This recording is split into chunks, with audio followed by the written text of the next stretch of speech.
अगर आप अपने टेढ़े मेढ़े दांतों को सीधा करने के लिए परेशान हो, अगर आप अलाइनर्स और मेटल ब्रेसेस में से चुनने के लिए परेशान हो कि क्या आपके लिए बेस्ट है, तो ये वीडियो आपके कई लाख रुपए और आपका बहुत सारा टाइम वेस्ट होने से बचा सकता है। प्रॉब्लम आजकल ये है कि इंस्टाग्राम की रील्स देखकर बहुत से लोग अलाइनर्स को चुन लेते हैं, बहुत सारे टू डू होम अलाइनर्स चुनते हैं, लेकिन कुछ टाइम बाद 6 महीने बाद पता चलता है कि अलाइनर पहनने का तो डिसिप्लिन ही नहीं है। अलाइनर के लिए जिस डॉक्टर के पास जाना चाहिए, जिसको कि मूवमेंट मॉनिटर करनी है, वो डॉक्टर ही अवेलेबल नहीं है। तो अलाइनर्स के साथ ही प्रॉब्लम है। कुछ लोग सस्ते के चक्कर में ब्रेसेस ऑप्ट कर लेते हैं कि अलाइनर्स के मुकाबले उसका प्राइस कम है, बट उसके कट से नुक्स से परेशान होते हैं। तो किस पर्टिकुलर केस में या किन पर्टिकुलर लोगों के लिए क्या चीज़ बेस्ट है, आज हम इस वीडियो में उसको कंप्लीट ब्रेकडाउन करेंगे। स्पीड किसकी अच्छी है, किसका कॉस्ट इफेक्टिवनेस ज़्यादा अच्छा है, किसके रिजल्ट्स अच्छे हैं, कंफर्टेबल क्या है। तो इस वीडियो में आप देखो कि कौन सा अलाइनर या फिर ब्रेसेस आपके लिए best. So what is the solution, what should be the decision matrix. Solution बहुत सिंपल है, आपको अलाइनर्स के लिए जाना चाहिए या आपको ब्रेसेस के लिए जाना चाहिए, ये सिर्फ 3 चीज़ों पर निर्भर करता है। पहली चीज कॉस्ट इफेक्टिवनेस, कितना बजट आप अपने पर्टिकुलर ट्रीटमेंट के ऊपर लगाना चाहते हैं। हम सबको पता है कि अलाइनर क्वाइट एक्सपेंसिव रहते हैं, तो बजट का एक बहुत बड़ा डिफरेंस रहता है। दूसरा, आपका प्रोफेशन क्या है। अगर आप किसी ऐसे प्रोफेशन में हो जिसमें आपको फ्रंट डेस्क पे रहना है, जिसमें आपके चेहरे की ब्यूटिफिकेशन स्माइल बहुत ज़्यादा रोल प्ले करता है, just like an air hostess, just like हमारे मूवी के स्टार्स, तो आपके लिए बहुत ज़्यादा इंपॉर्टेंट हो जाता है कि आप कौन सा एक ऑप्शन चुने जो कि आपके लिए एक एस्थेटिकली सुपीरियर हो। और तीसरी चीज़ है कि आपका कमिटमेंट टुवर्ड्स द ट्रीटमेंट कितना है, आप कितना फ्रिक्वेंटली डेंटिस्ट को विजिट कर सकते हैं, आपका कितना फ्रिक्वेंट ट्रैवल रहता है। तो अब हम इनको ब्रेक डाउन करते हैं कि किसके लिए क्या। तो बात करते हैं दोनों के कंपैरिजन की। स्टार्ट करते हैं सबसे पहले अपीयरेंस से, क्योंकि जो ऑर्थोडोंटिक ट्रीटमेंट होता है जिसमें हम अलाइनर्स और ब्रेसेस का ट्रीटमेंट करते हैं, ये एस्थेटिक पर्पज से करवाया जाता है। अगर हम एस्थेटिक्स की बात करें तो ऑब्वियसली अलाइनर्स उसमें विन करेगा, क्योंकि अलाइनर्स में बहुत ही माइनर विजिबिलिटी होती है। इनफैक्ट किसी को तो सामने वाले को पता भी नहीं चलता कि आप ट्रीटमेंट करा रहे हैं। तो अगर आप वर्किंग प्रोफेशनल है, आपके लिए अनडाउटेडली एक अलाइनर ही बेटर है।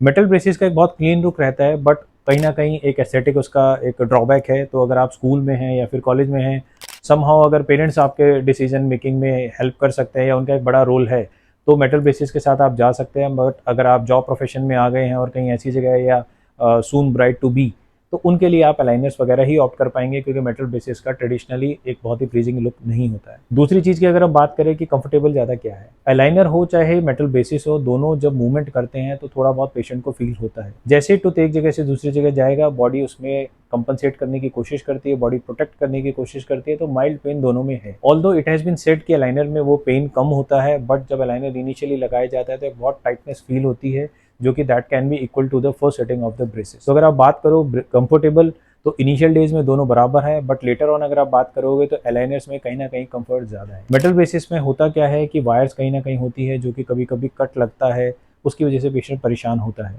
But that is only in the initial stages of the treatment. एक बार stage 3rd month 4th month पे आ जाते हैं तो ये सारी प्रॉब्लम्स खत्म हो जाती है। तीसरी चीज़ है जो एक बहुत कॉमन मिथ है, जो कि बहुत कॉमन मार्केटिंग किया जाता है कि ट्रीटमेंट फास्टर किससे है। तो ऐसा कुछ नहीं है कि किसी चीज़ से ट्रीटमेंट फास्टर है। ऑर्थोडोंटिक कॉन्सेप्ट ये कहता है कि मूवमेंट एक तब सबसे बेटर होती है जब एक लो कॉन्टिन्यूस फोर्स एग्जर्ट होता है। अलाइनर क्योंकि 3D प्लान होते हैं, क्योंकि उनको पहले ही है इसे प्रिडिक्ट करा जाता है, उसमें एक स्टेज से दूसरी स्टेज के बीच कितनी मूवमेंट रहेगी उसकी प्रिडिक्टेबिलिटी होती है, इसलिए जनरली कंसिडर किया जाता है कि they are faster, but this is not the case.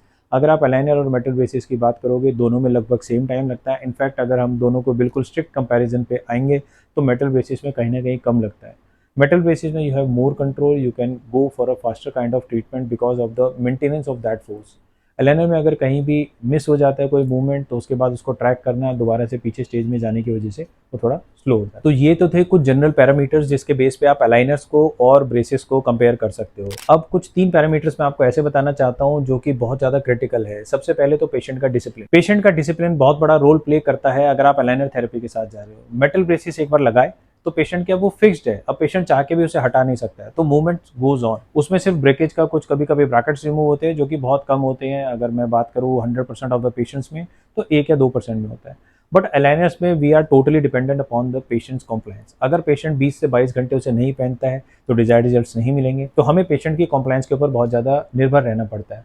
तो अगर डिसिप्लिन है तो ही आपको अलाइनर के लिए जाना चाहिए, अगर डिसिप्लिन नहीं है तो बहुत मुश्किल होगा।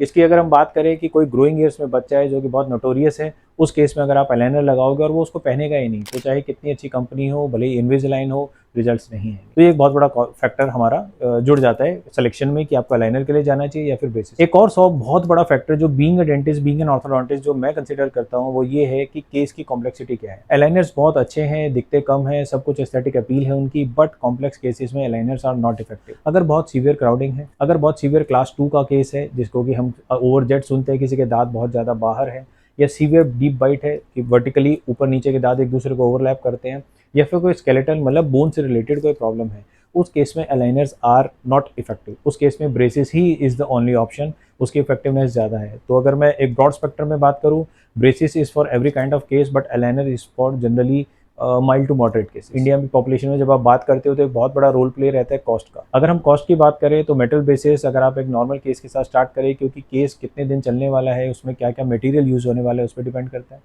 तो अगर आप बात करोगे ब्रेसेस की तो उसकी रेंज जो स्टार्ट होती है वो 25,000 से स्टार्ट हो जाती है, and it can go up to 75,000, 85,000 और maximum up to 1 lakh, 1.25 lakh. तो ये मैक्सिमम रेंज है मेटल ब्रेसेस की, जिसमें कि बिल्कुल माइनर केस से बिल्कुल सीवियर मोस्ट केस आ गया, सर्जिकल काइंड ऑफ केस। अगर हम अलाइनर्स की बात करें तो 2 काइंड ऑफ अलाइनर्स हम डिवाइड करते हैं, जिसमें कि एक इंडियन अलाइनर्स आते हैं, इंडियन ब्रांड्स जो हैं, और एक हम इनविजिलाइन की बात करते हैं। इनविजिलाइन is the godfather of aligner kind of therapy. तो अगर इनविजिलाइन के साथ आप बात करोगे तो मिनिमम कॉस्टिंग आपकी 2.25 लाख रुपए से 1.75 लाख से 2.5 लाख 3 लाख तक जाती है।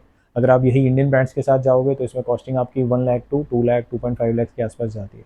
तो cost is a very major factor, दोनों में जमीन और आसमान का फर्क है। एक मैक्सिमम 1.25 लाख तक जाता है, एक स्टार्ट ही 1.25 लाख से होता है, एक मैक्सिमम 2.5 लाख तक जाता है, एक 1.25 लाख। तो ऑलमोस्ट डबल द डिफरेंस है। तो that is upon your pocket what to decide. अब ये सब तो मैंने आपको बताया कि क्या चुनना चाहिए और कैसे चुनना चाहिए, बट एक चीज़ मैं आपको कहना चाहूँगा क्या नहीं चुनना चाहिए। DIY जो टेक्निक्स आजकल आ रही है, इंस्टाग्राम पे आपने बहुत वीडियोस देखी होंगी कि अलाइनर्स घर आके वो आपका स्कैन करेंगे और अलाइनर्स लगाएंगे। Please please please don't take that kind of aligners. आपका चाहे अलाइनर हो, चाहे उसको कंप्यूटर ने प्रिडिक्ट किया है, मगर उसकी मूवमेंट्स ट्रैक करने के लिए कहीं भी मूवमेंट अगर लॉस्ट होता है, किसी टूथ को आपको मूव करना है, अगर एडवर्स रिएक्शन आ रहा है, क्योंकि कंप्यूटर ह्यूमन एफर्ट्स को रिप्लेस नहीं कर सकता। कंप्यूटर आपको बता सकता है इस तरीके से करो, but every human body reacts in a very different way. तो DIY अलाइनर्स जो होते हैं उसमें घर आके आपका स्कैन हो गया, बट रियल मॉनिटरिंग के लिए आपको एक ऑर्थोडोंटिस्ट, एक डेंटिस्ट की जरूरत पड़ेगी, जो कि आपको एक क्लिनिक पे मिलेगा। तो आपको, this is my personal opinion, ऐसी चीज़ मत करना है जिससे कि टूथ के ऊपर ज़्यादा फोर्स पड़ रहा है, टूथ हिल गया है, कोई नुकसान आपको पहुंचे।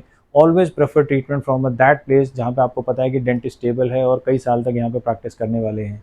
जितने भी multinational chain, I am not against them, they have done a very good job in India, but ये जितने भी हैं जहाँ पे कि रोज़ रोज़ डॉक्टर चेंज हो जाता है, वहाँ पे प्लीज़ अलाइनर मत करवाइएगा, क्योंकि अगर आप करवाएंगे तो आपका ही नुकसान। इसके बाद नेक्स्ट मैं आपको ये बोलना चाहूँगा, तो अब चुनना क्या है। तो सिंपली अलाइनर आपको तब चुनना है जब आपके अंदर डिसिप्लिन है। अगर आप उसको 22 आवर्स पहन सकते हैं, आपको कॉस्ट का कोई प्रॉब्लम नहीं है, you can easily spend 1.5 to 2.5 lakhs on your treatment. अगर आप वर्किंग प्रोफेशनल है जहाँ पे कि आपकी एस्थेटिक्स लुक्स बहुत ज़्यादा मायने रखते हैं, तो you can go for it. और सबसे जरूरी, अगर आपका माइल्ड टू मॉडरेट के, when you can go for the braces. Braces के लिए आप सिंपली तब जा सकते हैं जब आपका कोई ऐसा प्रोफेशन नहीं है कि जिसमें आपको कोई प्रॉब्लम हो। अगर कॉस्ट इज़ अ बैरियर, तब आप जा सकते हैं। If the case is a complex one, then go for the metal braces. Personally we recommend metal braces only, क्योंकि हमें वही एक प्रेफर्ड ऑप्शन लगता है। Now coming to the, because we are in India and we are talking about the Indian population, we are not cheap, we are the people who see the cost effectiveness. तो हमें कोई चीज़ लगती है कि भाई इसका इतना वर्थ है भी कि नहीं, तो हमारे पास जो सॉल्यूशंस है वो सॉल्यूशंस ये है कि हमारे पास ईजी EMI ऑप्शंस भी हैं।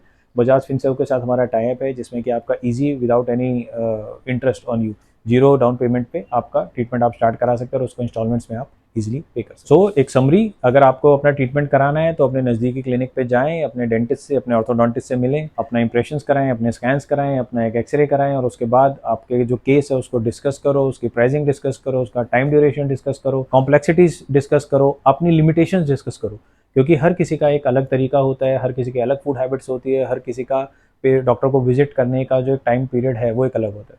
तो discuss all those things and then come to a conclusion कि आपके लिए ये वाला treatment is better. So this was from our side. If you like our video, do subscribe us and ask us any kind of question for the braces or the aligners that you may feel like. Thank you.